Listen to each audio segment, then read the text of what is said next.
시청자 여러분 안녕하십니까? 뉴스데스크 제주입니다. 제주도가 정부 방침과 달리 고강도 사회적 거리 두기를 2주 더 지속하기로 했습니다.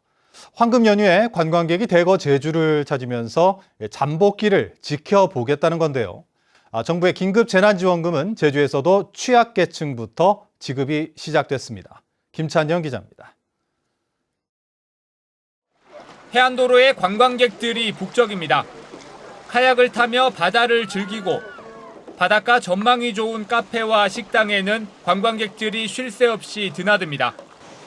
여행지에서의 해방감 때문인지 더워진 날씨 탓인지 둘의 하나는 마스크를 끼지 않았습니다. 지난달 29일부터 제주를 찾은 관광객은 17만여 명. 전국적으로 오시니까 제주가 그동안 그래도 청정지역으로 잘 유지가 됐는데 걱정이 되죠. 혹시라도 왜냐하면은 무증상 감염이 또 이 코로나가 일어나잖아요. 코로나19 확산 우려에 제주도는 사회적 거리 두기를 2주 더 연장하기로 했습니다. 정부가 생활방역으로 전환한 것과 달리 잠복기 동안 감염자 발생 여부를 지켜본 뒤 생활 속 거리 두기 전환을 검토하겠다는 겁니다. 사회적 거리 두기 연장으로 도서관과 체육시설 등 공공기관의 임시 폐쇄와 공항만 등의 방역 체계는 현행대로 유지됩니다. 다만 국립제주박물관 등 국립기관은 정부 방침에 따라 오는 6일부터 문을 열 예정입니다. 정부의 긴급 재난지원금 지급도 시작됐습니다. 제주도는 취약계층 3만 3천여 가구부터 별도 신청 없이 금융계좌로 현금 지급하기로 했습니다.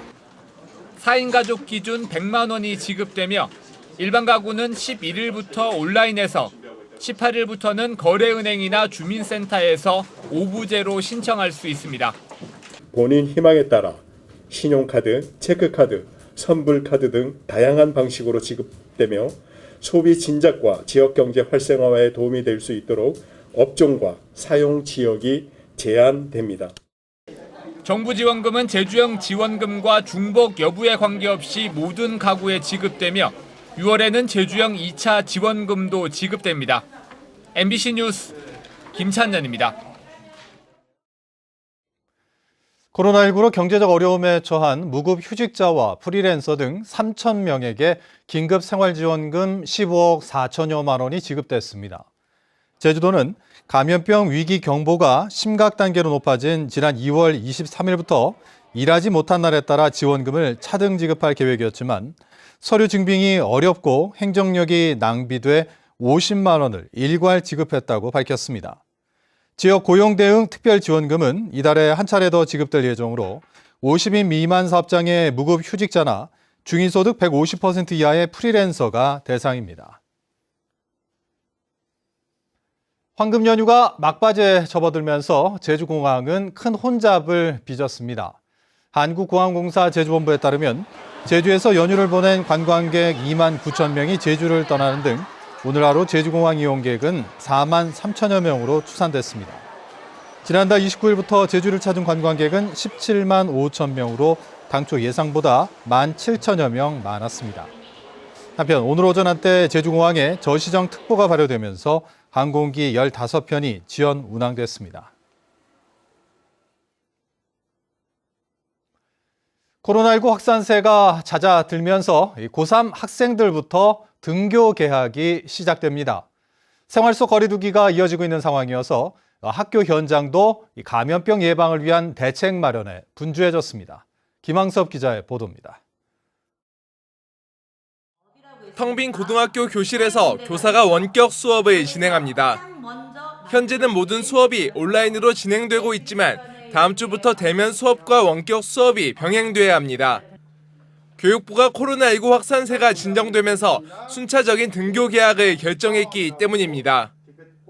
진로와 진학의 부담이 큰 고등학교 3학년과 생활 속 거리 두기의 실천이 충분히 가능한 지역 소재 재학생 60명 이하의 소규모 초중학교는 5월 13일부터 우선 등교하도록 하겠습니다.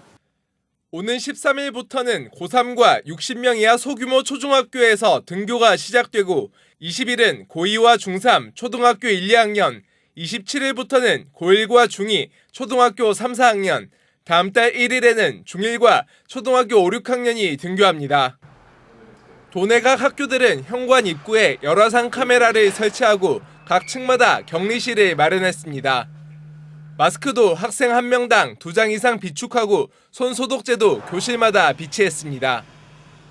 하지만 생활 속 거리두기를 실천하기는 한계가 있어 학교 현장의 고민은 커지고 있습니다.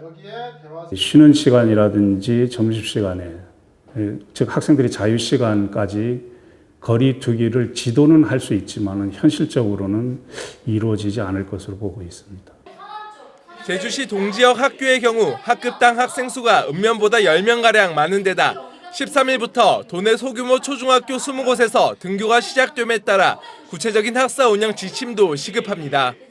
시차를 둔 등교라든지 오전, 오후 수업 분리라든지 여러 가지 다양한 의견들이 현재 나오고 있는데 어떤 방법들이 가장 현실적으로 적합한지에 대해서 검토해 나가도록 하겠습니다. 제주도는 도교육청과 함께 등교 개학 전까지 도내 초중고 학생 전원에 대해 이상 증상 여부를 확인한 뒤 의심 증상이 있는 경우 코로나19 검사를 실시하기로 했습니다. MBC 뉴스 김항섭입니다. 코로나19 확산으로 문을 닫았던 제주시 가축시장이 석 달 만에 재개됩니다. 제주시는 축산농가들이 출하 지연으로 어려움을 겪음에 따라 휴장했던 제주 축협 가축시장을 오는 7일부터 다시 개장합니다. 가축시장 소독을 강화하고 다른 지역 상인이나 농민, 방역복 미착용자는 출입을 제한할 방침입니다. 올 들어 1월과 2월 두 차례 열린 경매에서 한우 185마리가 평균 178만 원에 낙찰됐습니다. 황금 연휴에 등교 개학까지 예정되면서 5월 한 달은 코로나19 확산 여부를 가늠할 중요한 계기가 될 전망인데요. 코로나 여파에 해외로 나아가던 스쿠버 다이버들까지 제주로 몰려들면서 제주는 바닷속까지 관광객들로 북적이고 있다고 합니다. 조인호 기자입니다. 서귀포항에서 배로 10분 거리인 조그만 돌섬. 화산이 파도에 깎여 만들어진 너른 바위 위에 바닷속 여행을 떠나려는 스쿠버 다이버들이 모였습니다. 뒤쪽으로 돌아오시면 역조류가 될 거 아니야. 역조류.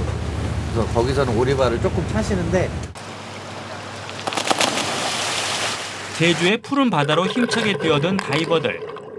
물길에 익숙한 가이드를 따라 수중 탐험에 나선 지 얼마 안 돼 형형색색의 기묘한 생명체들이 눈앞에 나타납니다. 한류와 난류가 만나는 서귀포의 아열대 바닷속에서만 볼 수 있는 세계 최대 규모의 연산호 굴럭입니다. 코로나 때문에 저희도 막 일도 한 2달 넘게 막 쉬고 이렇게 해가지고 좀 뭐 여러 가지 문제점이 있었는데 이런 좀 좋은 데 와가지고 다이빙도 좀 하면서 맑은 가슴을 다시 가고 있습니다. 특히 올해 황금 연휴에는 날마다 500여 명에 이르는 다이버들이 서귀포 앞바다에 뛰어들어 문전성시를 이뤘습니다. 인도네시아나 필리핀 등 동남아시아로 떠나던 다이버들까지 제주로 발길을 돌렸기 때문입니다. 국내에서 하는 다이빙은 처음이어가지고 좀 뭐랄까 걱정이 많이 있었어요. 생각했던 것보다 국내도 되게 예뻐서 좀 자주 올 것 같아요. 제주도로. 어쨌든 해외 못 나가잖아요. 코로나 때문에.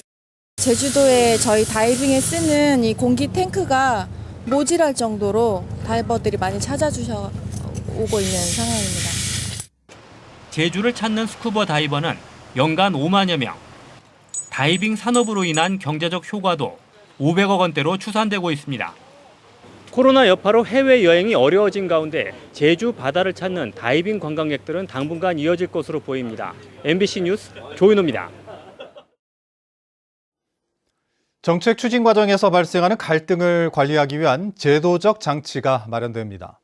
제주도는 제주도 공공갈등 예방과 해결에 관한 조례안을 입법 예고했습니다. 조례안은 도지사의 공공갈등 해결 책무를 규정하고 갈등이 드러나거나 예상되는 공공정책에 대해 갈등 영향 분석을 실시하고 필요한 경우 갈등 조정 협의회를 구성해 운영하도록 규정하고 있습니다. 제주도는 해당 조례안에 대한 주민 의견을 수렴하고 다음 달 초 도의회에 제출할 계획입니다. 요즘 농어촌에는 주민소득 향상을 위해 마을복지회관 일부를 특산품 판매장이나 음식점 등으로 꾸며 영업하는 경우가 많은데요. 도내 한 5,000개 복지회관은 건물을 불법 증축해 식당 영업을 하다 적발됐습니다. 홍수연 기자입니다. 해안 포구 옆에 들어선 어촌계 복지회관. 기존 콘크리트 골조에다 철제 지붕을 덧대 건물을 넓히고 출입구 위에는 음식점 간판을 걸었습니다. 건물 측면으로는 아예 컨테이너를 붙여 업장으로 꾸몄습니다. 원래는 마을 해녀들의 탈의장 등으로 사용되기 위해 조성된 어촌계 건물인데요. 지금은 이렇게 건물 앞부분과 옆부분이 불법으로 증축된 채 음식점으로 사용되고 있습니다. 허가 없이 증축된 면적은 105제곱미터. 건축물 전체 면적의 10%를 넘어 철거 대상입니다. 그럼 거기 해녀분들은 좀 불편 없으세요? 오히려 옷 갈아입고 이런 탈의장 시설도 아무래도 불편을 하죠. 왜냐하면 그 뒷집으로 이제 주방으로 사용해 버리니까 이제 그런 부분이 이제 좀 불편하죠. 제주시는 해당 어촌계에 철거 명령을 내리고 이행 실태를 점검하겠다고 밝혔습니다.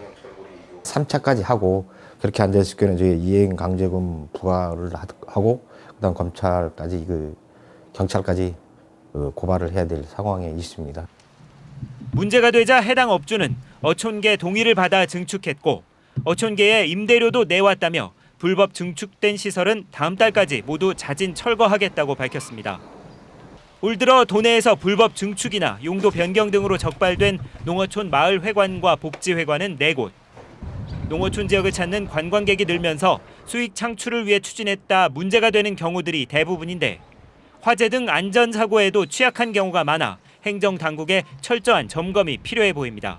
MBC 뉴스 홍수현입니다. 코로나19로 어린이날 행사가 줄줄이 취소됐습니다.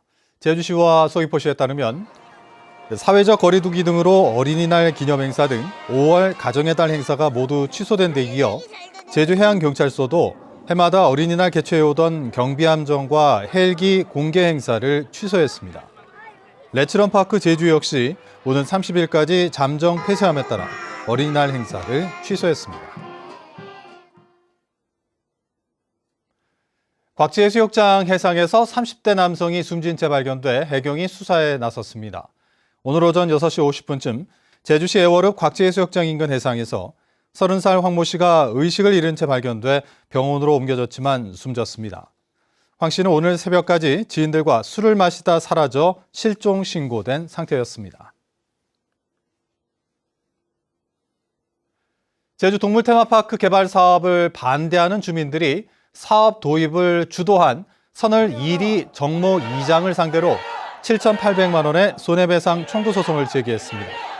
이들은 지난해 주민총회를 통해 동물 테마파크 사업에 반대하기로 결정했는데도 2장이 주민의 뜻과 반대로 사업자와 협약서를 체결한 것은 민법상 선량한 관리자의 주의 의무를 위반한 것이라고 주장했습니다. 제주국제자유도시개발센터는 최근 이사회를 열어 대규모 첨단 농식품 단지 대신 미래 농업센터를 구축하기로 결정했습니다. JDC는 당초 제주 농산물의 부가가치를 높이기 위해 제주시 회천동 100만 제곱미터 부지에 첨단 농식품 단지를 조성할 계획이었지만 농민단체와 도의회의 반발에 부딪히자 사업 계획을 축소 변경한 것입니다. JDC는 또 이사장과 상임감사, 상임이사의 연봉을 2.8% 인상하는 안도 의결했습니다. 이달부터 시작되는 마늘 수확 현장에 절단 선별기가 투입됩니다. 제주도 농업기술원은 농가 인력난을 덜기 위해 개발한 마늘줄기 절단 선별기를 5월부터 6월까지 서부 농업기술센터에 배치해 마늘 농가들의 수확 작업에 활용하고 장비의 보급 가능성도 검증할 계획입니다. 농정당국은 마늘줄기 절단과 선별, 포장을 위해 3,300제곱미터 기준으로 17명의 인력이 필요했지만 마늘줄기 절단 선별기를 이용할 경우 일괄 작업이 가능해져 노동력을 70% 절감할 수 있을 것으로 예상하고 있습니다. 제주 유나이티드가 오는 9일부터 K리그2 일정에 돌입합니다. 한국 프로축구연맹에 따르면 제주는 오는 9일 서울 이랜드와의 홈 개막전을 시작으로 전체 27경기를 치르는데 이 가운데 14경기는 홈 경기로 진행됩니다. 이상으로 뉴스데스크 제주를 마칩니다. 시청해주신 여러분 고맙습니다.